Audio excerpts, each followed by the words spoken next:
11:30 নাগাদ হাওড়া থেকে মুম্বাই মেল ধরে আমরা রওনা হলাম পারসনাথের পথে।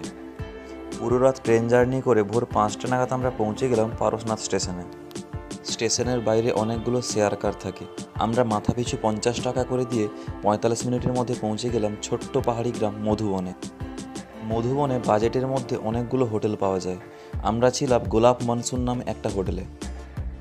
মধুবন থেকে আমরা বেরিয়ে পড়লাম পারসনাথ মন্দিরের উদ্দেশ্যে। মন্দিরে যাওয়ার জন্য রয়েছে দুটো পথ, একটা কাঁচা রাস্তা আর একটা পাকা রাস্তা। আমরা যেহেতু দুদিন ছিলাম সেই জন্য একদিন আমরা হেঁটে গিয়েছিলাম আর একদিন বাইকে গিয়েছিলাম। यार জার্নিটা জাস্ট অসাম জার্নি গাইস।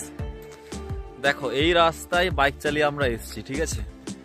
এই হচ্ছে আমাদের বাইক এসপি সাইন, আমার নিজেরও এসপি সাইন আছে, এটা দিয়ে এসেছি। তবে বাইকের অবস্থা পুরো খারাপ, ব্রেকটাও ঠিক মতো ধরছে না। মানে দারুণ দারুণ অ্যাডভেঞ্চার। জাস্ট ভাবো এই রাস্তা, মানে রাস্তার জাস্ট অসাম। এখান থেকে নাজারাটা দেখানোর জন্যই বাইকটা বন্ধ করলাম। দেখো এই ভিউটা,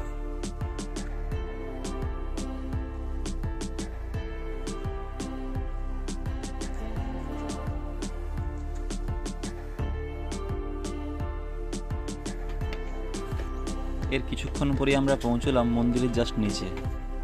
অজস্র সিঁড়ি বেয়ে যখন মন্দিরের উপরে পৌঁছলাম তখন মন্দির থেকে নিচের পাহাড়ি দৃশ্যটা সত্যি অসাধারণ ছিল।